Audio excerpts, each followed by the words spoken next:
Complete గా ఇప్పుడు మీరు ఇంతకు ముందు చూశారు కదా, పాలకంకి దశలో ఉన్నప్పుడు 65 మన 75 to 85 డేస్ ఉన్నప్పుడు హార్వెస్టింగ్ చేయడం జరుగుతుంది. సో కంకి కూడా మొత్తం అందులోనే కలిసిపోతుంది అనమాట. ఒక ఎకరానికి మనకు 30 నుంచి 40 క్వింటాల జొన్నలు వస్తాయి, మన జొన్నలు కనుక తీసుకున్నట్టుంటే. ఈ జొన్నలంతా అందులో కలిసిపోతున్నాయి కాబట్టి ఒక కేజీ సైలేజ్ ను మనం వాల్యుయేషన్ చేస్తే ఒక కేజీ సైలేజ్ లో 200 నుంచి 220 గ్రాముల మక్కపిండి వాల్యూ వస్తుంది మనకు అందులో. సో దాన కూడా అందులోనే వస్తుంది అనమాట. ఓవరాల్ ఎక్కడ ఆగినా ఇంతకుముందు 200 నుంచి 220 గ్రాముల దాన వస్తుంది అని కడికి వచ్చినాము. మొక్కజొన్న చెప్పాను పాలకంకి దశలో ఉన్నప్పుడు కట్ చేస్తామని చెప్పాను కదా, 75 to 85 డేస్ లో కట్ చేస్తున్నాము. అందులో కంకి కూడా అందులోనే కలిసిపోతుంది కాబట్టి అది దాన కింద మనకు ఉపయోగపడుతుంది.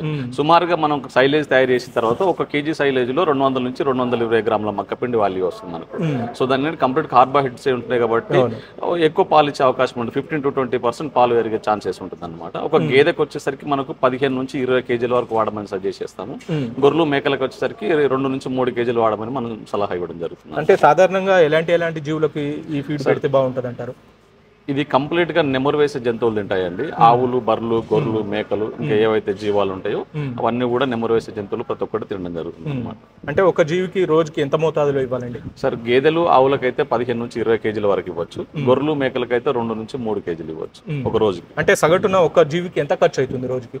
రోజుకి వచ్చేసరికి ఇప్పుడు 15 నుంచి 20 కేజీలు లెక్కేసుకున్నాం అనుకోండి. 20 కేజీలు వేసుకుంటే 20 కేజీలు ఇంటూ 7 రూపాయలు అంటే 140 రూపాయలు అవుతుంది. సరే ట్రాన్స్పోర్ట్ ఒక రూపాయి వేసుకున్నా కూడా 160 రూపాయలు కంప్లీట్ అయిపోతుంది. ఈ 160 రూపాయలలో 20 కేజీల సైలేజ్ మనం ఇచ్చి మన 20 కేజీల సైలేజ్కి 160 రూపాయలు ఖర్చు వస్తుంది. ఈ 160 రూపాయల్లో మనకి ఏంటి లాభం అంటే ఒక 4 కేజీల మక్కపిండి వస్తుంది. ఒక కేజీకి 200 గ్రాములు ఇంటూ 20 కేజీలు లెక్కేస్తే 4 కేజీలు వస్తుంది. 4 కేజీలు ఇంటూ మార్కెట్లో 30 రూపాయలు ఉంది. 4 మూల 12 120 రూపాయలు సేవ్ అవుతున్నాయి. రెండోది దీంతో పాటుగా మనకు ఎండుకుట్టి బయట 10 నుంచి 12 రూపాయలు 13 రూపాయల వరకు దొరుకుతుంది. ఇందులో 65% మాయిచర్ ఉంటుంది, 35% డ్రై మ్యాటర్ ఉంటుంది. సో డ్రై మ్యాటర్ 35% 40% వరకు ఉంటుంది. 40% అంటే మనం 20 కేజీల్లో 8 కేజీల ఎండుకుట్టి వస్తుంది మనకు. ఆల్మోస్ట్ 8 కేజీలు ఉంటూ 80 రూపాయలు వస్తుంది. 10 రూపాయలు లెక్కేసుకుని యావరేజ్ గా అది వచ్చేస్తుంది. ప్లస్ 4 కేజీల దాన మైనస్ ప్లస్ 8 కేజీల ఎండుకుట్టి మైనస్ 12 కేజీలు పోతే 8 కేజీల పచ్చికుట్టి వస్తుంది. సరే పచ్చికుట్టి మామూలుగా మనకు 4 రూపాయలు లెక్కేసుకున్నా కూడా 432 రూపాయలు వస్తుంది. ప్లస్ పాల ద్వారా 15 to 20% పాలు పెరుగుతున్నాయి కాబట్టి ఆవుల్లో కనీసం ఈ కమర్షియల్ డైరీలో ప్రతి డైరీలో 15 నుంచి 20 లీటర్ల పాలు ఇస్తుంది. గేదెల్లో 10 లీటర్ల పాలు ఇచ్చే వాటికి లెక్కేసుకుంటే 20% అనుకుంటే 2 లీటర్ పాలు పెరుగుతుంది. ఈ రోజు ఆవు పాలు తీసుకుంటే 40 రూపాయలకు లీటర్ వేసుకున్నా కూడా 4 రూపాయలు 160 రూపాయలు అందులో సేవ్ అవుతుంది. బర్రె పాలు కనుక తీసుకున్నట్టు గేదె పాలు కనుక తీసుకున్నట్టయితే అందులో మనకు 2 లీటర్లు ఇంటూ 80 రూపాయలు యావరేజ్ చేసుకున్నా కూడా 160 రూపాయలు. 160 రూపాయలు పాల ద్వారా పెరిగిన ద్వారా ఆదాయం పెరుగుతుంది. 120 రూపాయలు మనకు మక్కపిండి ద్వారా వస్తుంది. 80 రూపాయలు ఎండుకుట్టి ద్వారా వస్తుంది. 30 ప్లస్ రూపీస్ దీని ద్వారా వస్తుంది. అంటే సుమారుగా మనకు 360 నుంచి 370 రూపాయల వరకు మనకు సేవ్ అవుతుంది. సో 370 నుంచి మనం బర్రె గేదె ఖర్చు పెడుతున్న 160 రూపాయలు మాత్రమే. సో మిగిలిన రిమైనింగ్ అమౌంట్ రైతుకి ఎక్స్ట్రా లాభం జరుగుతుంది. అంటే సాధారణంగా పాలిచ్చే గేదెలు కావచ్చు, ఆవులు కావచ్చు, వాటికి ఒక పూట పచ్చిగడ్డి వేస్తుంటారు, మిగతా ఒక పూట ఎండు కుట్టి పెడుతుంటారు. ఇది 2 సార్లు పెట్టుకోవచ్చా? ఎట్లా సరే ఇది ఇప్పుడు ఏదేసినా కూడా మనం ఏదైతే 20 కేజీలని మనం చెప్తున్నామో దీన్ని 2 పూటలు ఇవ్వాల్సి ఉంటుంది. ఉదయం 10 కేజీలు, సాయంత్రం 10 కేజీలు 2 పూటలు డివైడ్ చేసి ఇవ్వాల్సి ఉంటుంది అనమాట. సో ఇది వేస్తే ఇంకా పచ్చిగడ్డి లేకుండా ఇబ్బంది ఉంది. 6% మాయిచర్ వస్తుంది కాబట్టి ఇప్పుడు మనం సూపర్ నేపర్ రైతులు కట్ చేస్తే అందులో 90% వాటరే ఉంటుంది. సో దీన్ని ఏంటంటే డ్రై మ్యాటర్ బేసిస్ లో క్యాలిక్యులేషన్ చేసి ఫీడింగ్ అనేది పశువుకి ఇవ్వాలన్నమాట. అంటే మీరు ఇచ్చే పద్ధతి ఎలా ఉంటుంది? డ్రై ఉంటుందా లేకుంటే పచ్చిగా ఉంటుందా? ఇది పూర్తిగా పచ్చిగా ఉండదండి, పూర్తిగా ఎండిపోయినట్టు ఉంటుంది. 60-65% మాయిచర్ కంటెంట్ తో ఉంటుంది.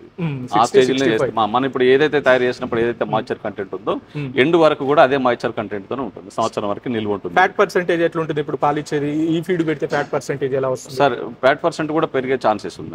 అవునండి, పాలు కూడా మనకు 15 to 20% పాలు పెరిగే ఛాన్సెస్ ఉంది. అంటే 20 ఇప్పుడు రైతు మనం 20 కేజీలు పెట్టమని చెప్తామండి. సార్ తను ఎంత తీసుకోవడానికి మీద డిపెండ్ అయి ఉంటుంది. సార్ నిజంగానే 20 కేజీలు ఇచ్చినట్టుంటే 15 to 20% పెరుగుతుంది. 15% వరకు మనం గ్యారంటీ ఇవ్వచ్చు. ఇంకేం కలుపుతారు దీంట్లో? ఇందులో మొలాసిస్ మిక్స్ చేస్తాం సార్.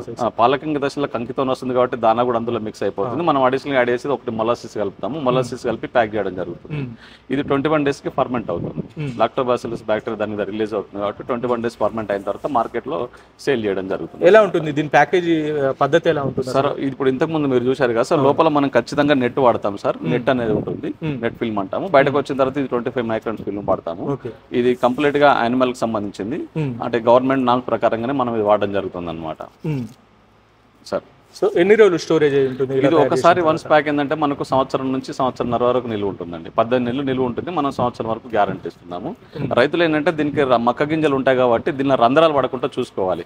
ఇన్ కేస్ ఏదైనా రంధ్రం పడ్డది అనుకోండి, ఈ రంధ్రం పడ్డ కాడ మనం ప్లాస్టర్ కనుక విత్ ఇన్ 1 వీక్ లోపల ప్లాస్టర్ చేయగలిగితే లోపల గాలిపోదు కాబట్టి ఏం ఖరాబ్ కాకుంటుంది. మనం ఒకవేళ ప్లాస్టర్ కనుక మనం వేయకపోతే ఈ రంధ్రం ఎంతవరకు అవుతుందో, గాలి ఎంతవరకు అయితే లోపలికి పోగలిగిందో అంతవరకు ఒక 2-3 kgs వేస్టేజ్ అవుతుంది. దాన్ని తీసేసి మిగతా వాడుకోవడం జరుగుతుంది అనమాట. అయితే మీరు ఒక 60 నుండి 70% ఉన్నప్పుడు ప్యాక్ చేస్తామంటున్నారు. సో మరి ఫంగస్ ఏమన్నా అటాక్ కాదా సార్? ఇది ఎప్పుడైతే మనం ఇది లోపల యూవీ స్కెచబుల్ ఫిల్మ్ సార్, ఇది గమ్మింగ్ ఉంటుంది. మీరు చూస్తున్నారు కదా, టోటల్ గా గమ్మింగ్ ఉంటుంది, సాగుతుంది అనమాట. ఒకసారి వన్స్ ప్యాక్ ఏంటంటే లోపలికి గాలి కూడా చొరపడదు. ఈ గాలి చొరపడితేనే ఇది ఫంగస్ వస్తుంది. లేకుంటే 1 year వరకు ఇదే విధంగా మనం ఎట్లయితే తయారు చేసామో అదే క్వాలిటీ ప్రకారంగా సంవత్సరం వరకు అలాగే నిల్వ ఉంటుంది. అయితే రైతులు ఎలా ఆర్డర్ చేసుకోవాలి మీ కాడ? అసలు సార్ మాకు ఫోన్ నెంబర్ ఉంది, ఫోన్ లో ఆర్డర్ చేయొచ్చు, లేకుంటే డైరెక్ట్ అచ్చబడి చూడొచ్చు. సైలేజ్ ఇండస్ట్రీలో చాలా రకరకాలుగా చెప్తున్నారంట సార్. అంటే విత్ కంకిలేని దాన్ని కూడా కొంతమంది సైలేజ్ తయారు చేసి ఇదే సైలేజ్ అని మార్కెట్ లో చెప్పడం జరుగుతుంది. సో నేను రైతులకు ఏం రిక్వెస్ట్ చేస్తున్నా అంటే, ఇప్పుడు లక్షలాది రూపాయలు పెట్టేసి డైరీ ఫామ్ పెడుతున్నాం. సో ఫీడ్కి వచ్చేసరికి చూడకుండా కేవలం గుడ్డిగా ఆర్డర్ ఇవ్వడం కంటే కూడాను ఒకసారి వచ్చి విజిట్ చేసి మేము ఏ విధంగా తయారు చేస్తున్నామో చూసి తీసుకుంటే బాగుంటుందని నా ఉద్దేశం అండి. ఒకవేళ వీలుగా రైతులు మా ఫోన్ నెంబర్స్ ఉన్నాయి, ఫోన్ నెంబర్స్ లో కాంటాక్ట్ చేయొచ్చు. దయచేసి ఒకవేళ మీరు కాంటాక్ట్ చేసినప్పుడు మేము రెస్పాండ్ కనుక కాకపోతే, ఇన్ కేసు ఏదైనా 12 ఫోన్ కనుక ఎత్తకపోతే చిన్న మెసేజ్ పెట్టండి, మేము రెస్పాండ్ అవ్వడం జరుగుతుంది. ఆ ఫోన్ నెంబర్లన్నీ ఇప్పుడు మేము మీకు ఇవ్వడం జరుగుతుంది.